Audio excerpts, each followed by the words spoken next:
The fluorescent lights of Massachusetts General Hospital cast harsh shadows across Dr. Elena Martinez's face as she looked between the two women sitting in her office. Sophia and Isabella Carter, 28-year-old identical twins, sat side by side holding hands, a gesture that had been automatic their entire lives, but in the next few minutes, everything they believed about their identity was about to shatter.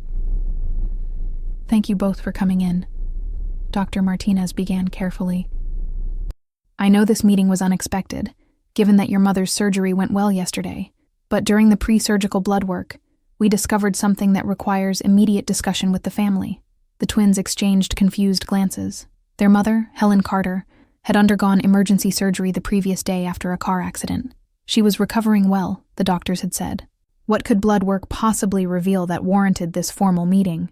"Is Mom okay?" Sophia asked, her hand tightening around her sister's.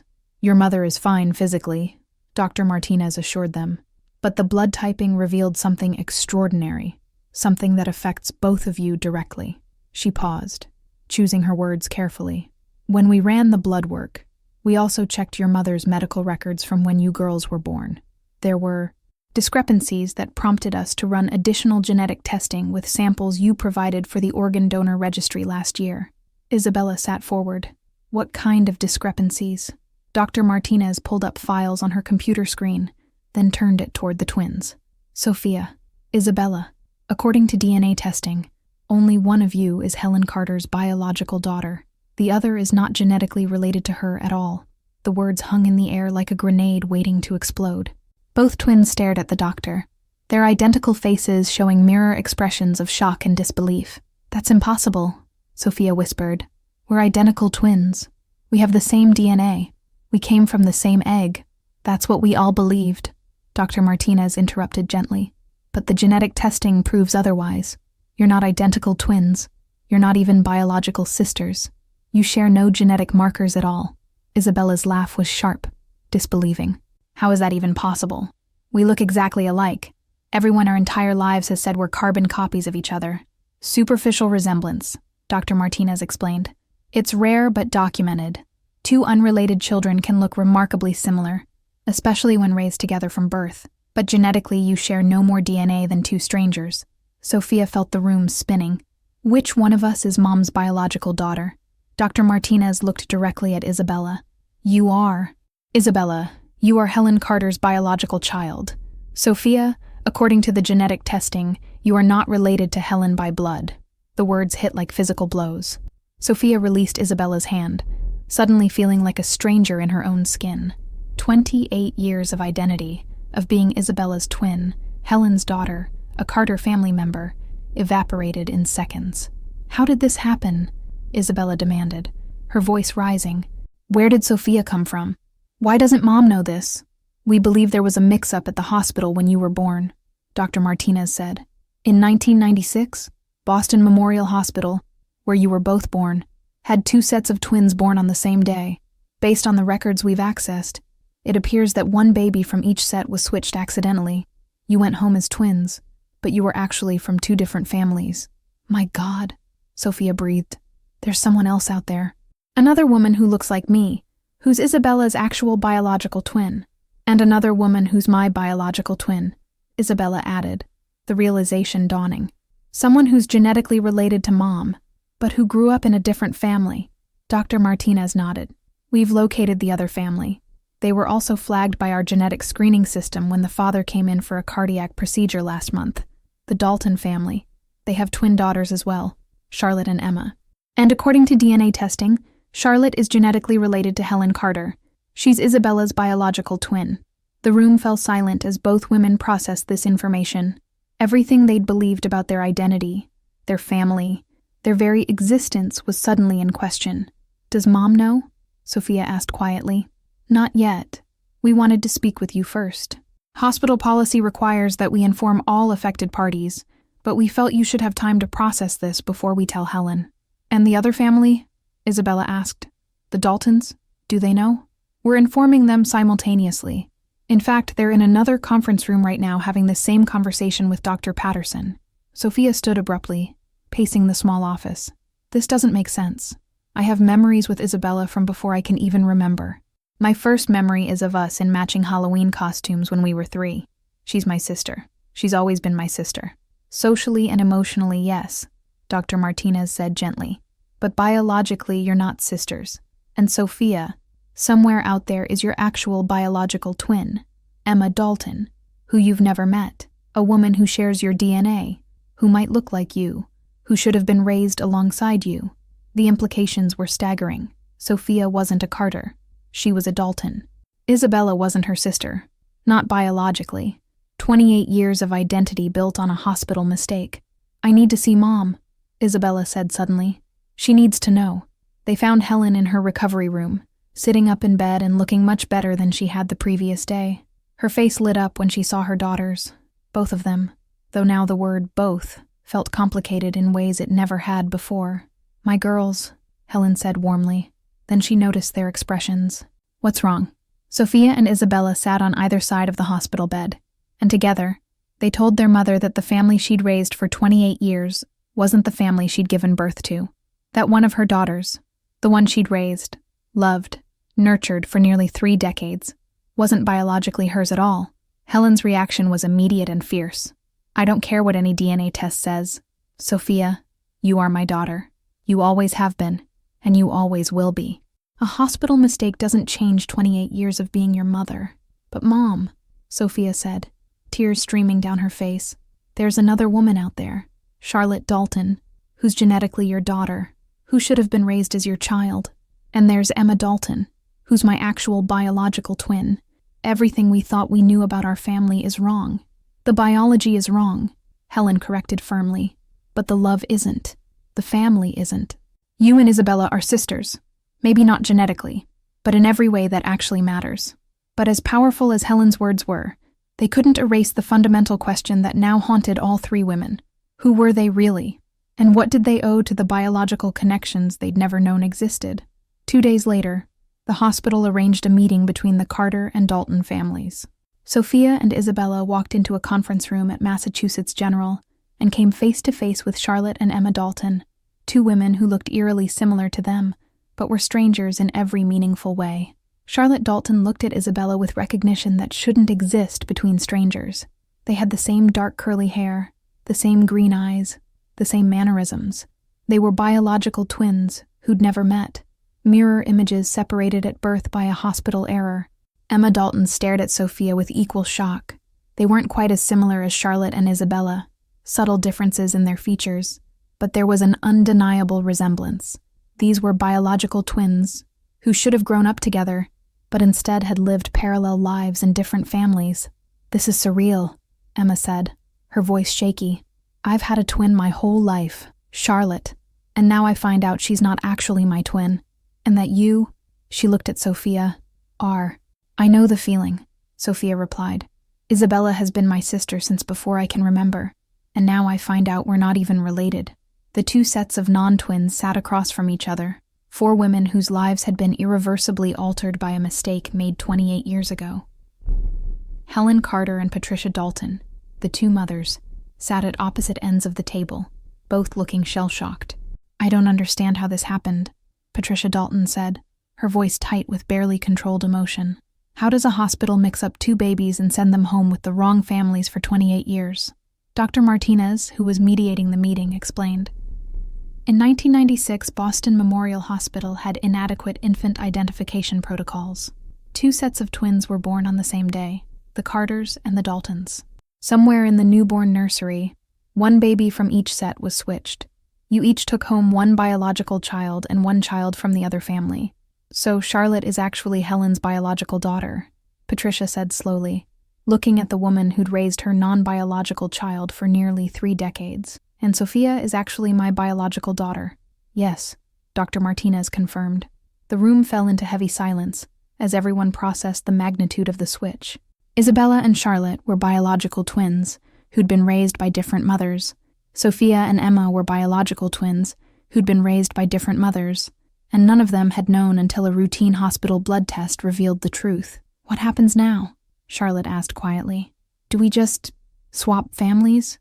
Pretend the last 28 years didn't happen? No one is suggesting that, Dr. Martinez said quickly. This is an unprecedented situation.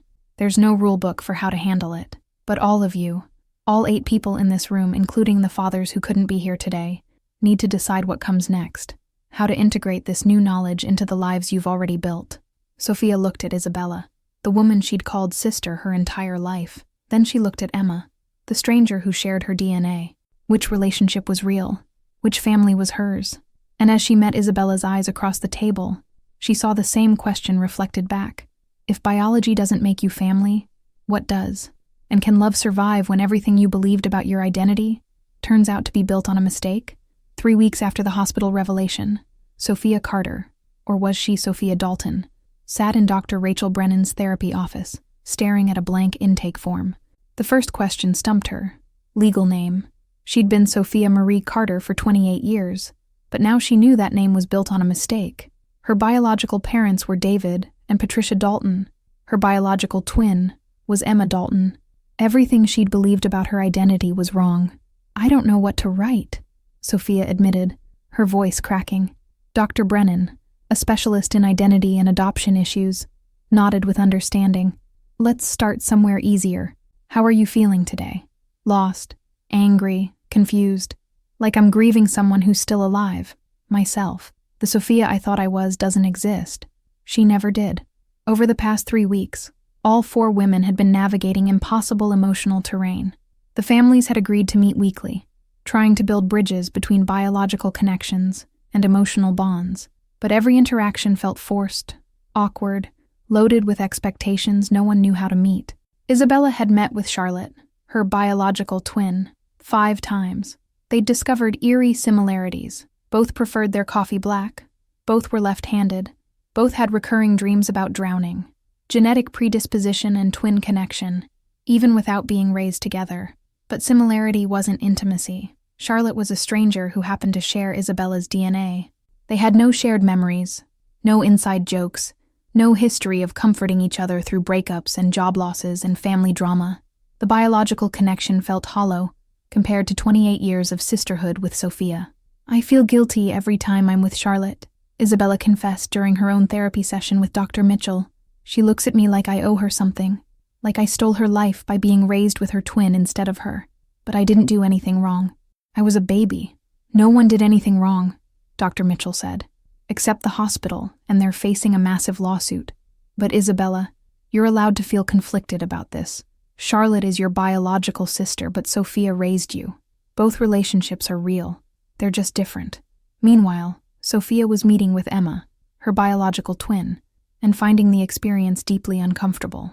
Emma desperately wanted to create an instant twin bond, suggesting matching outfits, planning a twin trip, even proposing they get matching tattoos. We missed 28 years together, Emma said during their 3rd coffee meeting. I want to make up for lost time. Don't you feel it? The connection between us? Sophia wanted to feel it.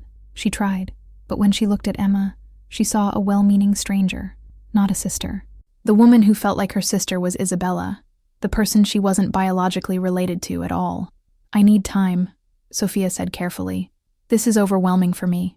You've had a twin your whole life, Charlotte. I've had Isabella. We can't just swap and pretend the past didn't happen. Emma's face fell. So you're choosing them over us? The fake family over your real one? The word fake landed like a slap. Isabella isn't fake. Helen isn't fake. They're my family, regardless of DNA. But we're your blood, Emma pressed. Doesn't that mean anything? I don't know yet, Sophia admitted honestly. I'm trying to figure out what it means. The mothers were navigating their own impossible emotions. Helen Carter had raised Sophia for 28 years. Every birthday, every graduation, every milestone, Sophia was hers. But biologically, Charlotte Dalton was her daughter, a stranger with her genetic code whom she'd never met until 3 weeks ago. Helen agreed to have lunch with Charlotte, trying to build some kind of relationship with her biological child. They met at a quiet restaurant in downtown Boston, both nervous, both unsure what to say. Thank you for meeting me, Charlotte said, her voice shaky. I know this is weird for you. It's weird for both of us, Helen replied. You're my biological daughter, but I didn't raise you. I don't know you. And honestly, Charlotte, I'm not sure how to feel about that. Do you resent me? Charlotte asked quietly. For not being the daughter you got to raise? Helen was quiet for a long moment. No, I resent the hospital for making this mistake. I resent the universe for this impossible situation. But you're an innocent person in this, just like Sophia. You didn't choose to be born to me and raised by Patricia. You're just trying to make sense of something senseless. Do you want to know me? Charlotte asked. Or do you wish I'd never found out? It was the question Helen had been asking herself for 3 weeks. Both, she admitted. Part of me wishes we'd never known, that Sophia and Isabella could have lived their whole lives believing they were biological sisters. But another part of me wants to know you, the daughter I never got to raise, the woman who shares my genetics, but not my life. Patricia Dalton was having similar conversations with Sophia. They met at a coffee shop, Patricia studying Sophia's face for glimpses of herself, searching for genetic echoes in a stranger who was somehow her daughter. You have my mother's eyes, Patricia said. My grandmother's hands. I can see my family in your face, and it's surreal because I've never seen you before this month. I don't know how to think of you, Sophia admitted. Helen is my mom. She raised me. She was there for every scraped knee and broken heart. But you're the person who gave birth to me. What does that make us? I don't know, Patricia said honestly. I've been thinking about that constantly. I raised Emma believing she was my biological daughter. I loved her, treasured her, never questioned that she was mine.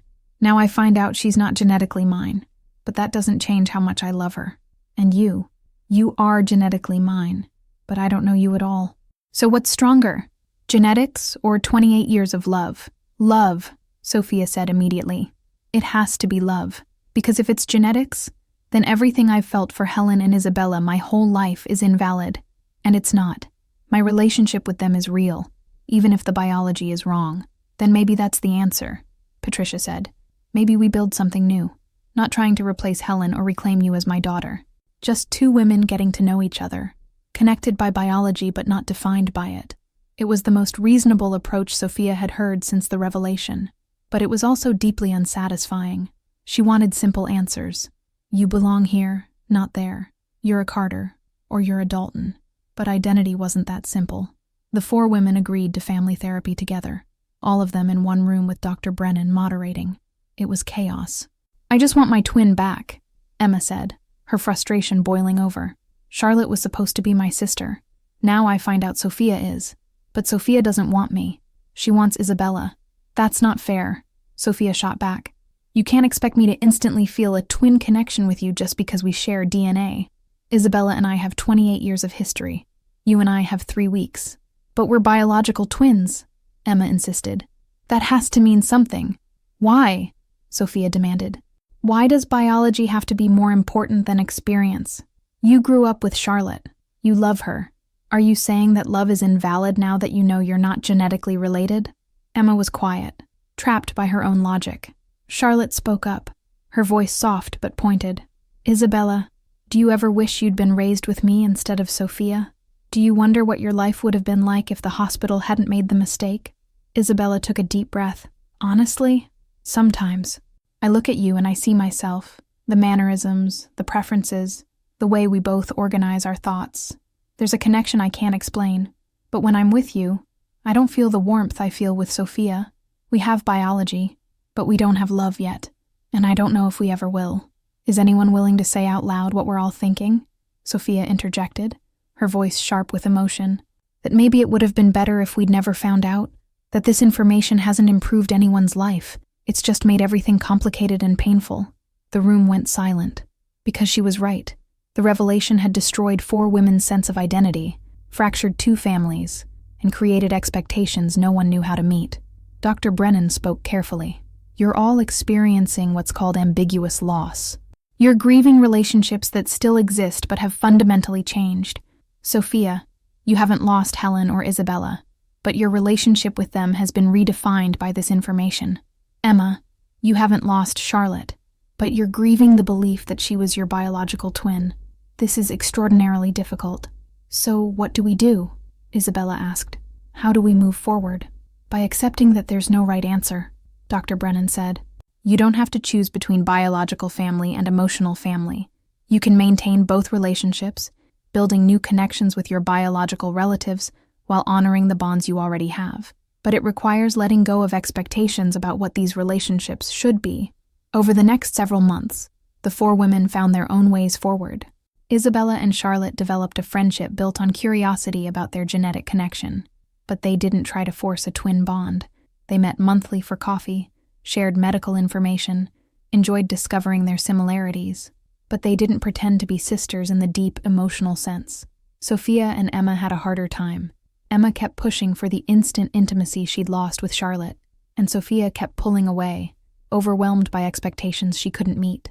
Eventually, they agreed to step back, keeping in touch through occasional emails, but not forcing a relationship neither of them felt ready for. Helen and Charlotte built something unexpected, not a mother-daughter relationship, but a mentorship. Charlotte, who worked in marketing, found Helen's real estate expertise valuable.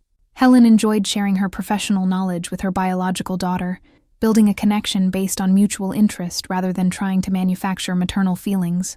Patricia and Sophia had the hardest time. Patricia desperately wanted to be a mother to the daughter she'd never known. Sophia desperately needed Patricia to be less intense, to respect that Helen was her mother regardless of biology. Their meetings were tense, loaded with unspoken disappointments, until one session where everything shifted. Sophia showed up to their meeting crying, devastated by a breakup with her long-term boyfriend, and Patricia, instead of trying to be a mother, simply asked, "What do you need right now?"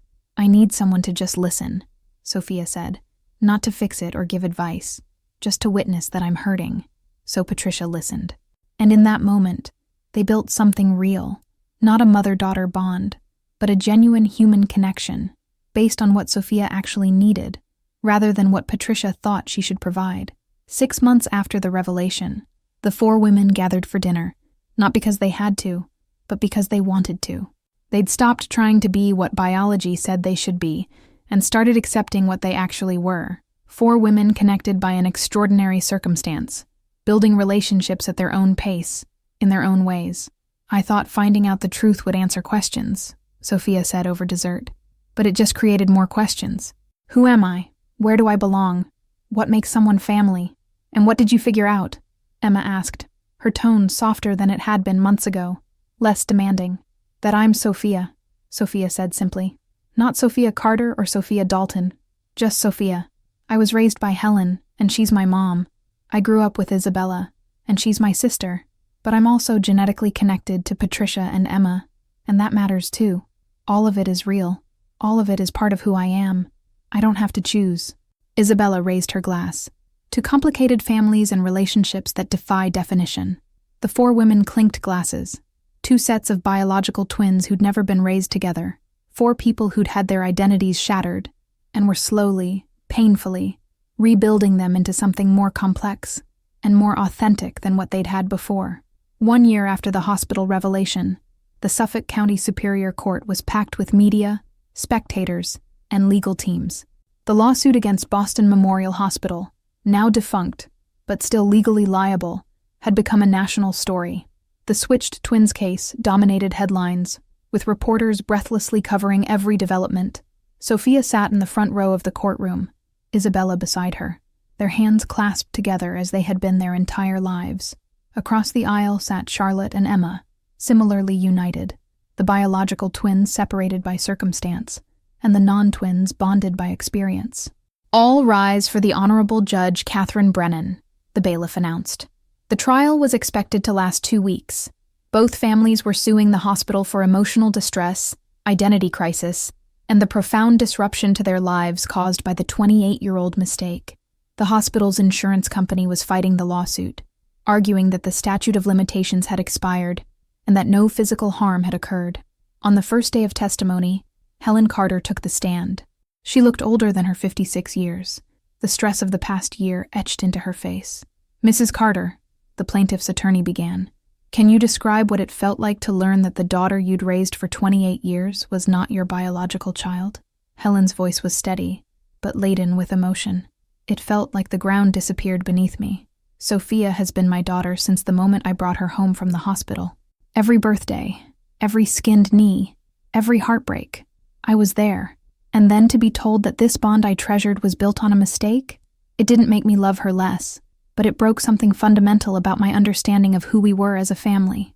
And learning that Charlotte Dalton was your biological daughter? That was equally devastating, because I mourned the relationship I never got to have with her. I missed 28 years with my biological child. I wasn't there for her first steps, her first day of school, her graduation. Patricia Dalton got to be her mother, and while I'm grateful Charlotte was loved, there's a grief in knowing I was robbed of that opportunity by hospital negligence. The testimony was powerful. The jury listened intently as Helen described the impossible position of loving both the daughter she'd raised and grieving for the daughter she'd never known. When it was Sophia's turn to testify, she felt every eye in the courtroom on her. The media had been particularly fascinated by her story. The woman who'd discovered her entire identity was based on a mistake. "Ms. Carter," the attorney said, then corrected himself. "Or do you prefer Ms. Dalton?" "Carter," Sophia said firmly. "I've decided to keep my legal name. It's the name I've had my entire life, and changing it would feel like erasing 28 years of who I've been." "Can you describe the impact this revelation has had on your life?" Sophia took a deep breath. "It destroyed my sense of self. I spent months in therapy trying to figure out who I am. I look in the mirror and wonder whose features I'm seeing, whose nose, whose eyes, whose smile. I visit my mother Helen and feel guilty for loving her more than my biological mother Patricia. I'm with Isabella and feel guilty that our bond is stronger than my bond with Emma, my biological twin. Every relationship in my life has been complicated by this information, and I can't unknow it. I can't go back to the simplicity of believing Isabella was my twin and Helen was my mother without qualification. Have you considered changing your name to Dalton? Legally acknowledging your biological family? I've considered it, but changing my name won't change who I am. I'm a product of 28 years with the Carters. My personality, my values, my identity, all of that was shaped by Helen and the family she built. Biology gave me my DNA, but experience gave me myself. The testimony went on for days. Isabella spoke about the guilt of being the right twin, the one who ended up with her biological mother. Charlotte discussed the strange experience of meeting her biological mother as an adult and trying to build a relationship from scratch. Emma talked about the loss of her twin identity and the difficulty of forming a new bond with Sophia. David Carter, Helen's ex-husband, and Isabella's legal father, testified about the financial and emotional toll. Patricia Dalton broke down on the stand, describing the realization that she'd raised someone else's biological daughter, while her own biological daughter was raised by another woman. But the most shocking testimony came on day 7, when the hospital's legal team called Dr. Margaret Chen to the stand. Dr. Chen had been the neonatal nurse on duty the night the babies were born in 1996. "Dr. Chen," the defense attorney asked, "can you walk us through what happened that night?" The elderly nurse, now retired, looked uncomfortable. "We had 2 sets of twins born within hours of each other, the Carter twins and the Dalton twins. Standard protocol was to tag babies immediately with identifying information, but that night we had a staffing shortage. I was covering the nursery alone, which should never have happened. And what occurred?" Dr. Chen's voice dropped. "I removed the babies from their bassinets to weigh and measure them. When I returned them, I mixed them up. I realized it immediately, but I panicked. I thought I'd corrected the mistake, but clearly I didn't. I put Sophia Dalton with Isabella Carter, and Charlotte Carter with Emma Dalton, and I sent them home that way." The courtroom erupted. Judge Brennan banged her gavel for order. "You knew?" the attorney pressed. "You knew there was a possibility of a mix-up and you never reported it?" "I thought I'd fixed it," Dr. Chen said, tears streaming down her face. "I convinced myself that I'd put everyone back correctly. I didn't want to admit the mistake. I was terrified of losing my job, my license, so I stayed silent. And I've lived with the guilt for 28 years. Sophia felt like she'd been punched in the stomach. This wasn't just a random error. It was a covered-up mistake. Someone had known there was a possibility of a mix-up and had chosen to stay silent rather than investigate. The revelation changed everything. The hospital's defense collapsed. The jury was visibly angry, and the 4 women at the center of the case realized that their fractured identities were the result not just of negligence, but of active concealment. During a recess, Sophia confronted Dr. Chen in the courthouse hallway. "You knew," Sophia said, her voice shaking with rage. "For 28 years, you knew you might have switched us, and you never said anything. I've spent a year in therapy trying to rebuild my identity. Isabella has felt guilty for being the right twin. Our mothers have grieved and struggled, and you knew. You could have prevented all of this if you'd just been honest in 1996. Dr. Chen looked at her with eyes full of remorse. "I know. I'm sorry. It's inadequate, but I'm sorry. I was young and scared, and I made a terrible choice. I've thought about those babies, about you, every single day for nearly 3 decades, wondering where you were, how you were, if the mistake had caused harm. Now I know it did, and I have to live with that. Sorry doesn't give me back my identity, Sophia said coldly. Sorry doesn't give Helen back 28 years with Charlotte. Sorry doesn't fix anything. No, Dr. Chen agreed. It doesn't, but I hope the truth does. You deserve to know what happened. You deserve to hold someone accountable, even if that someone is me. The trial concluded with a jury award of $15 million to be split between the two families, compensation for the profound disruption to their lives. The hospital issued a formal apology and implemented new protocols to prevent similar errors. Dr. Chen faced professional sanctions and personal disgrace, but for the 4 women at the center of the case, the money felt meaningless. You can't compensate someone for losing their identity. You can't pay for the confusion of not knowing who you are or where you belong. After the verdict, the 4 women and their mothers gathered at Helen's house, neutral territory that had become their meeting place over the past year. We won, Isabella said flatly. So why doesn't it feel like winning? Because money doesn't fix this, Charlotte replied. Nothing fixes this. We just have to learn to live with it. I have something I need to tell everyone, Sophia said suddenly. Something I discovered during the trial preparation. All eyes turned to her. I did a full genetic panel, not just to confirm the switch, but to learn more about my biological heritage. And I found out, she paused, struggling with how to continue. I found out that Patricia and David Dalton used IVF to conceive. Emma wasn't naturally conceived. She was implanted from a donor egg. Patricia's face went white. How did you... That was supposed to be confidential. The genetic testing revealed it, Sophia said. Emma, you're not genetically related to Patricia at all. You're from an anonymous egg donor, which means Patricia raised 2 daughters who aren't biologically hers. Charlotte, who was switched, and you, who was conceived through donation. Emma stared at her mother. Is this true? Patricia nodded slowly. We struggled with infertility for years. We used donor eggs for both embryos. I carried you and Charlotte, but genetically, neither of you came from me. I was going to tell you when you were older, but then the switch was discovered, and everything became so complicated. So I'm not anyone's biological child in this room, Emma said, the realization settling over her. Charlotte is Helen's biological daughter. Sophia is David's biological daughter. Isabella is Helen's biological daughter. But I'm no one's. I'm from an anonymous donor. You're mine, Patricia said fiercely. I carried you. I raised you. You're my daughter. But not biologically, Emma said, which according to everyone in this lawsuit is what matters most. The irony was sharp and painful.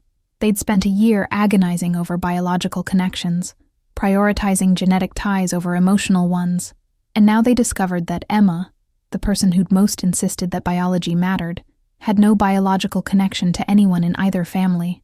Maybe that's the lesson, Sophia said quietly. Biology isn't what makes family. Emma, you're Patricia's daughter because she chose you, carried you, raised you. Isabella is Helen's daughter for the same reason. I'm Helen's daughter too, even though we don't share DNA. And Charlotte, you're Patricia's daughter because that's who raised you. The biology is just information. It's not identity. The room was silent as everyone absorbed this perspective shift. For a year, they'd been struggling with biological versus emotional bonds. But Emma's revelation made it clear. Biology alone doesn't create family. Love, time, and choice do. 2 years after the hospital revelation, Isabella stood in the bridal suite of the Four Seasons Boston, surrounded by bridesmaids adjusting her dress and chattering excitedly. Her wedding to Marcus Chen, a software engineer she'd met through work, was set to begin in an hour. But Isabella was staring at the seating chart with growing anxiety. The family section was a minefield of complicated relationships. Helen Carter, who raised her, Charlotte Dalton, her biological twin she barely knew, Patricia Dalton, Charlotte's mother who wasn't Isabella's biological mother, David Carter, her legal father, and of course Sophia, her non-biological sister who felt more like family than anyone else. You okay? Sophia asked, appearing at Isabella's elbow. As maid of honor, she'd been handling last-minute crises all morning. I don't know where to seat people, Isabella admitted. Who sits in the mother of the bride seat? Helen raised me.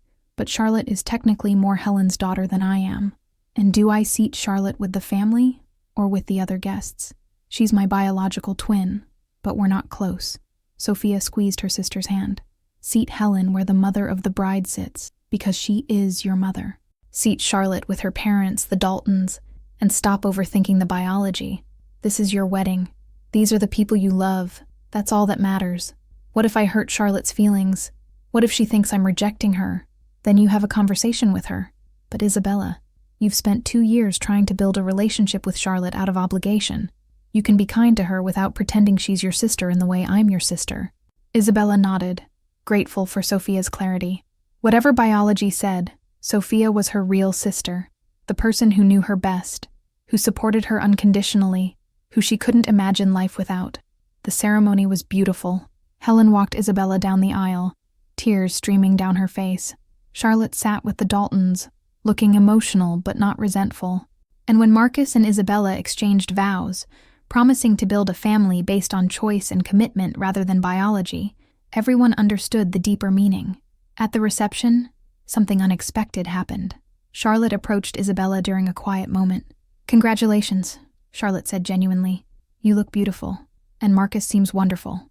"Thank you," Isabella replied. "I'm glad you came. I wanted to tell you something," Charlotte continued. "I've been in therapy working through my feelings about the switch, and I've realized I was putting unfair pressure on you, expecting you to feel sisterly connection just because we're biologically related. But that's not how relationships work. You can't manufacture love. It either grows naturally or it doesn't." "Charlotte, let me finish," Charlotte said. "I'm letting go of the expectation that we'll be close. Maybe someday we will be, but I'm not going to force it anymore. I just wanted you to know that, and to say that I'm happy Helen raised you. You turned out amazing, and that's partly because of her. I'm grateful you had such a good mother, even if it meant I didn't get to know mine." Isabella felt tears prick her eyes. "That's incredibly generous." "It's just honest. And overdue," Charlotte smiled. "Now go dance with your husband, and with Sophia, and celebrate the family you've built, not the one genetics assigned you." Across the reception, Sophia was having her own significant conversation. David Dalton, her biological father, had approached her nervously. "Sophia, could we talk?" he asked. They stepped onto the terrace overlooking Boston Common. Sophia had met David several times over the past 2 years, but their relationship remained awkward and undefined. "I wanted to tell you something," David began. "I know I'm your biological father, but I also know that doesn't make me your dad. That title belongs to David Carter, the man who raised you. I don't want to compete with him or try to replace him." "Then what do you want?" Sophia asked, not unkindly. "I want to know you, as a person. Not trying to be your father, just trying to be someone who cares about you and wants to be in your life in whatever capacity feels right." David paused. "I've missed 28 years with my biological daughter. I can't get those back, but maybe I can know you now, if you're open to it." Sophia studied her biological father. He was a quiet man, an accountant, steady and thoughtful. Nothing like the loud, gregarious David Carter who'd raised her. But there was something in his gentle approach that touched her. "I'd like that," Sophia said. "But David, I need you to understand. I already have a dad. He's the one who taught me to ride a bike, who paid for my college, who walked me through my first heartbreak. You can't be that person because he already is. But maybe you can be, I don't know, a friend, a mentor, something new that we define together." "I'd be honored," David replied. As the wedding continued, Emma Dalton sat at her table, watching the celebration with mixed emotions. She'd been struggling more than anyone with the revelations from the trial. Learning she wasn't biologically connected to anyone in either family had unmoored her completely. She'd spent the past 6 months searching for her biological egg donor. The fertility clinic had strict confidentiality policies, but Emma had hired a genetic genealogist who'd tracked down possible matches through DNA databases. And just last week, Emma had gotten a hit. Her biological mother was Dr. Lauren Hayes, a physician in Seattle who'd donated eggs as a medical student to help pay for school. Lauren was now 52, married with 2 children of her own, Emma's half-siblings who didn't know she existed. Emma had drafted and deleted a dozen emails to Lauren. How do you tell someone they're your biological mother? How do you explain that you're a product of her anonymous egg donation from 30 years ago? What did she even want from this connection? "You look deep in thought," Sophia said. sliding into the chair beside Emma. Despite the awkwardness of their relationship, Sophia made an effort to check in with Emma at family gatherings. "I found her," Emma said quietly. "My biological mother. The egg donor." "Oh, how are you feeling about that?" "Terrified, excited, curious. I have her email address. I just need the courage to send the message." "What's stopping you?" "Fear that she won't want to know me. Fear that she will want to know me and I'll be disappointed. Fear that I'm searching for something that doesn't exist. Some magic biological bond that will make me feel complete." Sophia was quiet for a moment. "I've spent 2 years navigating biological versus emotional bonds. And here's what I've learned. Biology gives you information. It tells you where your traits came from, your medical history, your genetic predispositions, but it doesn't automatically create connection. You have to build that yourself, whether you're biologically related or not. So should I contact her?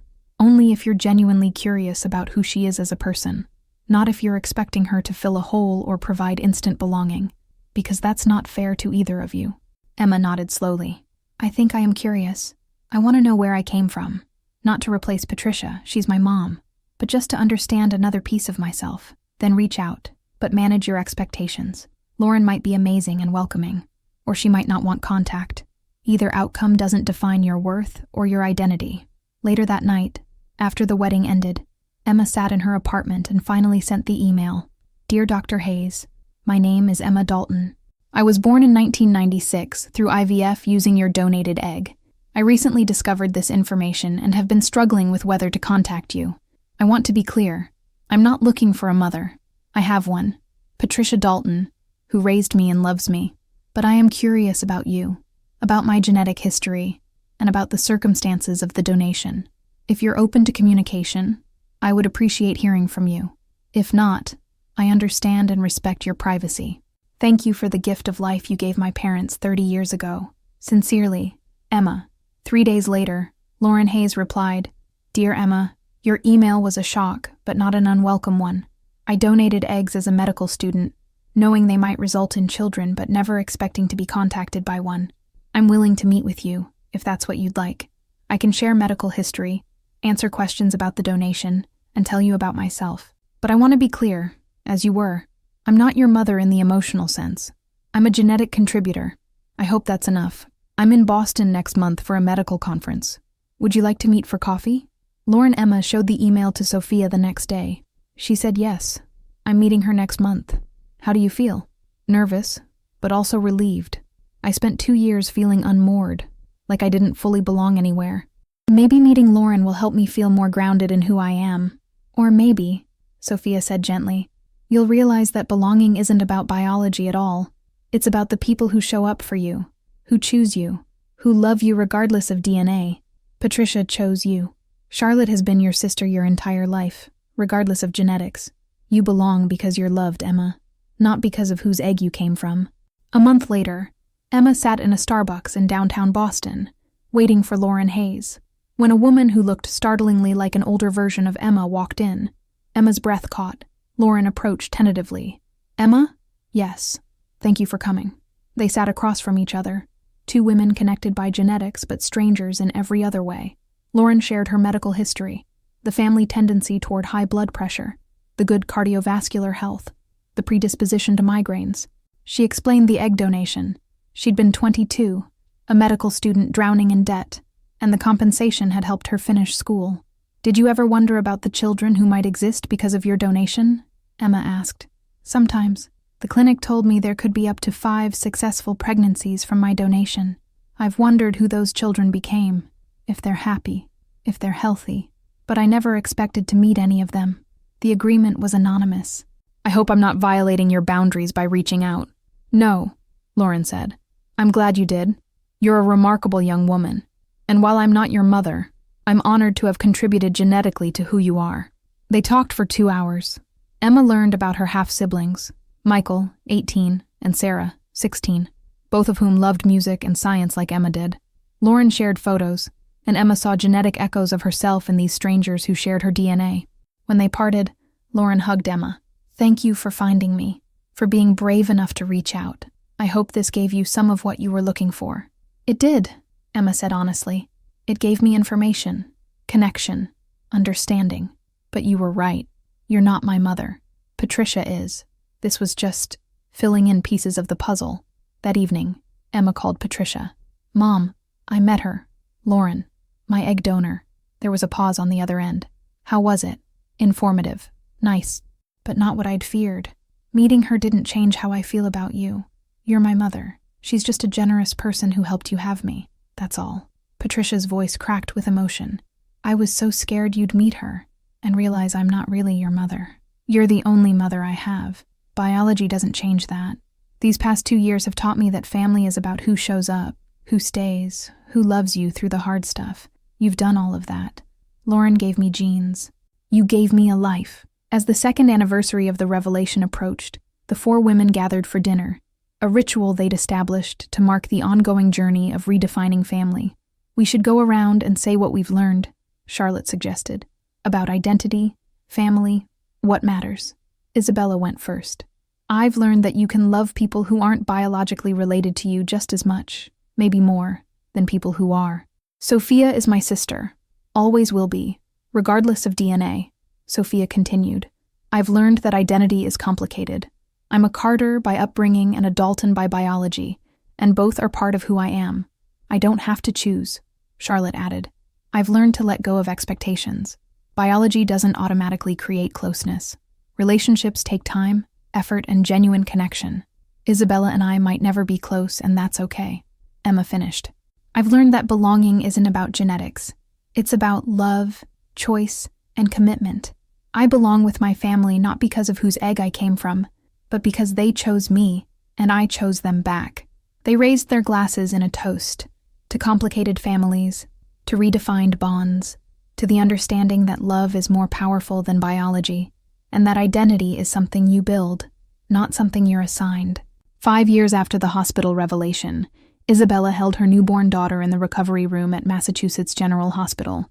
Ironically, the same hospital system where the original mistake had been made 30 years earlier. Her daughter, Lily Grace Chen, was 6 hours old, perfect and tiny, wrapped in a pink blanket. Sophia stood beside the hospital bed, tears streaming down her face as she looked at her niece. She's beautiful, Bella. Absolutely perfect.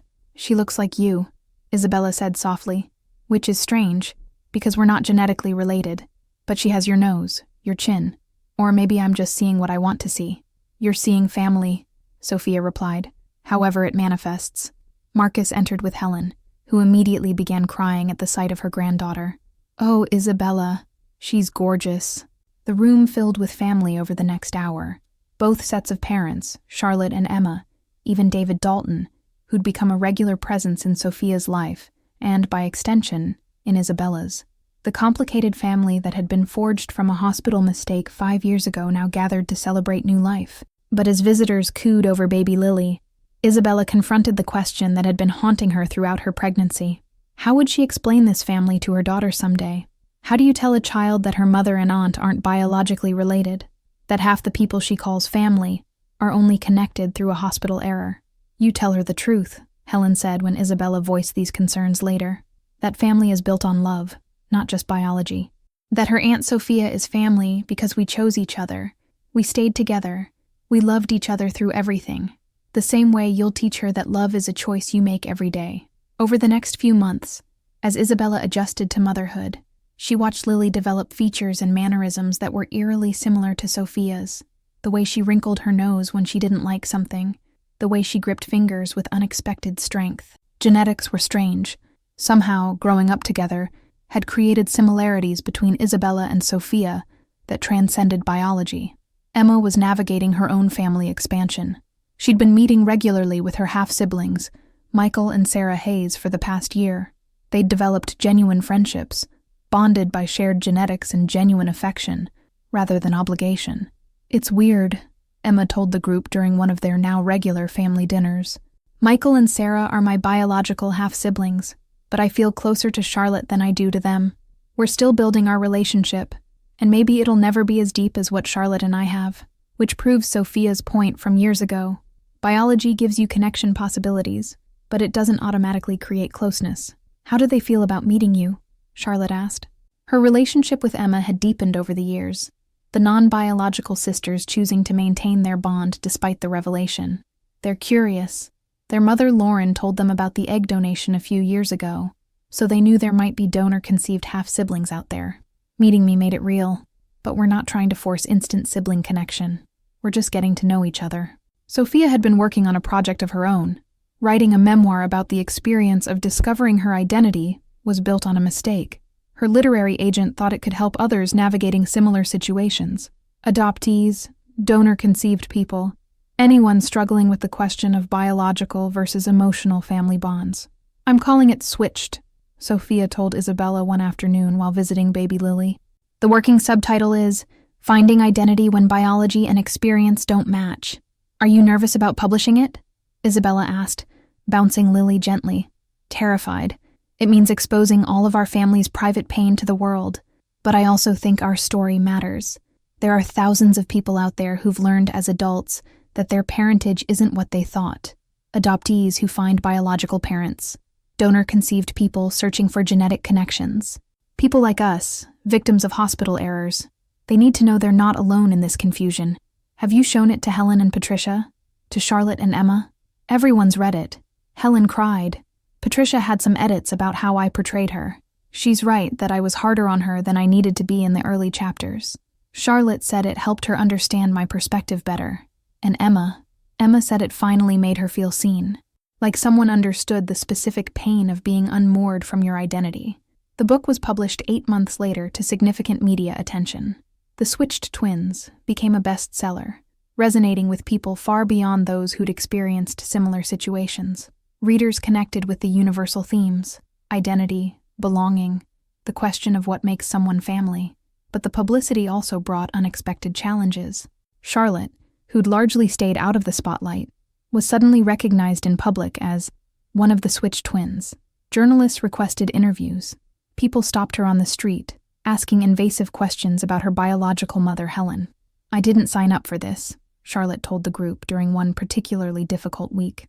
"Sophia chose to write the book and deal with publicity, but I'm now associated with this story whether I want to be or not." "I'm sorry," Sophia said genuinely. "I should have thought more carefully about how the book would affect all of you." "It's not your fault," Charlotte replied, though strain showed in her voice. "This is our reality. But Sophia, I need to tell you something I've been holding back for 5 years, something I've been in therapy working through, but I need to say it out loud to all of you." The room went quiet. Charlotte rarely opened up about her deepest feelings. "I resent you," Charlotte said, looking at Sophia. "I know it's not fair. I know you didn't choose to be switched, but I resent that you got to be raised by my biological mother, that you had 28 years with Helen while I had none, that when we finally met, you'd already established yourself as her daughter, and I was the outsider trying to build something from nothing." The confession hung in the air. Sophia felt tears prick her eyes. "Charlotte, let me finish," Charlotte said. "I've been pretending for 5 years that I'm okay with how things turned out, that I'm grateful you had a good mother even if it wasn't mine. But the truth is, some part of me wishes the hospital had caught the mistake early, wishes I'd been raised by Helen instead of Patricia. And I feel guilty for that wish because Patricia is a good mother who loves me. But the resentment is there, and I need to stop pretending it isn't." The room was silent. Then Helen spoke, her voice trembling with emotion. "Charlotte, I need to tell you something too. Something I've felt guilty about for 5 years." Helen took a deep breath. "When I found out about the switch, part of me was relieved that Sophia wasn't my biological daughter, because I loved her so much, and knowing we weren't genetically related somehow made that love feel even more meaningful, like I'd chosen her rather than just being assigned her by biology. And then I met you, and I felt guilty because I should have immediately loved you the way I love Sophia, but I didn't. You were a stranger, and I resented that I was supposed to have maternal feelings for you just because of genetics." Charlotte stared at Helen, shock and pain warring on her face. "I'm sorry," Helen continued. "I should have said this years ago. You deserved honesty instead of my carefully managed politeness. The truth is, I've tried to love you. I've tried to build a mother-daughter relationship, but it feels forced, artificial. And I don't think it's because you're not lovable. You're a wonderful person. I think it's because 28 years of experience matters more than genetics. Sophia is my daughter because we lived life together. You and I didn't get that chance, and I don't think we can manufacture it retroactively." Tears streamed down Charlotte's face. Thank you for finally being honest. Do you hate me for it? Helen asked. No, I'm sad about it. But I'm also relieved, because I've been trying just as hard to feel daughter-like toward you, and it's been exhausting.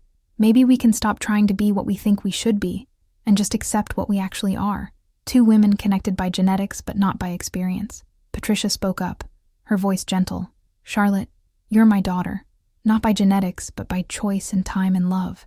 I know you've wondered if I resent raising you instead of Sophia, my biological child, but I don't. You're mine, and meeting Sophia has been interesting, but it hasn't changed how I feel about you. Even knowing I'm not genetically yours? Charlotte asked.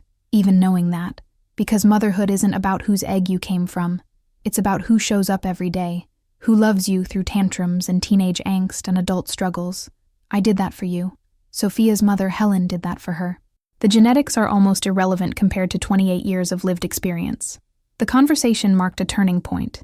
The four women stopped pretending to be what they thought they should be and started accepting what they actually were.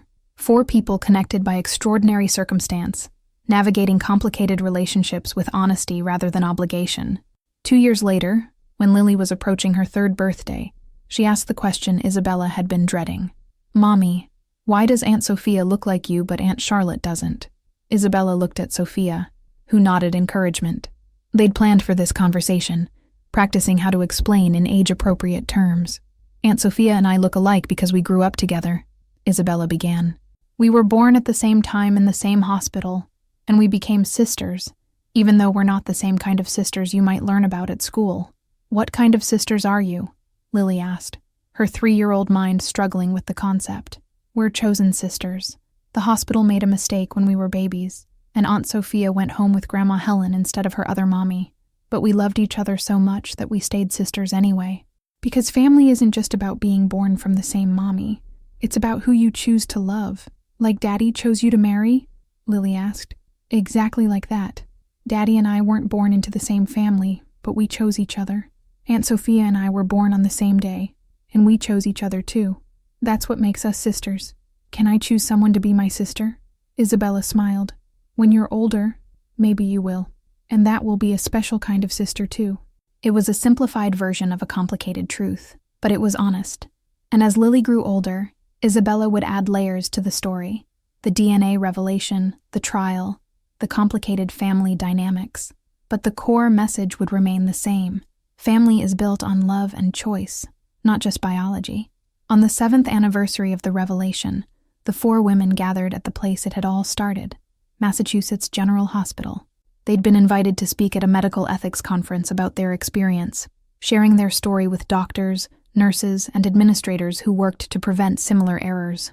Standing on the stage, Sophia began, 7 years ago, my identity shattered in this hospital. I learned that everything I believed about who I was, my family, my genetics, my very self, was built on a mistake made in this building 30 years earlier. Isabella continued, I learned that my twin sister wasn't my biological twin, that the woman I loved as my sister had no genetic connection to me at all. Charlotte added, I learned that my biological mother was a stranger, that the woman who raised me wasn't genetically mine, that my entire understanding of family was wrong. Emma finished. I learned that I wasn't biologically related to anyone in my family, that my existence came from an anonymous egg donor. That belonging has nothing to do with genetics. Together, they spoke about the pain, the confusion, the years of therapy and difficult conversations, but they also spoke about what they'd learned. Family is a choice. Identity is more than biology. Love transcends genetics. Belonging is built, not assigned. As they concluded their presentation, the audience gave them a standing ovation. But more importantly, they saw recognition in many faces, people who'd struggled with similar questions about identity, belonging, and what makes someone family. After the conference, the 4 women stood in the hospital lobby where, 30 years earlier, 2 sets of twins had been sent home with the wrong families. Do you ever wish we'd never found out? Emma asked. The question lingered. Finally, Sophia answered, sometimes. The not knowing was simpler. But the knowing forced us to examine what really matters, and I think we're all stronger for it. Stronger and more confused. Charlotte joked. Maybe confusion is part of the human experience, Isabella mused. Maybe none of us fully understands who we are or where we belong. We're all just doing our best to build connections and find meaning. That's surprisingly philosophical, Emma teased. Motherhood does that to you, Isabella replied. When you're responsible for teaching a tiny human about the world, you start questioning everything you thought you knew. They stood together in comfortable silence, 4 women who'd been thrown together by circumstance, who'd struggled and fought and cried and grown, who'd learned that family isn't about biology or perfection or meeting expectations. It's about showing up, telling the truth, and choosing each other every day.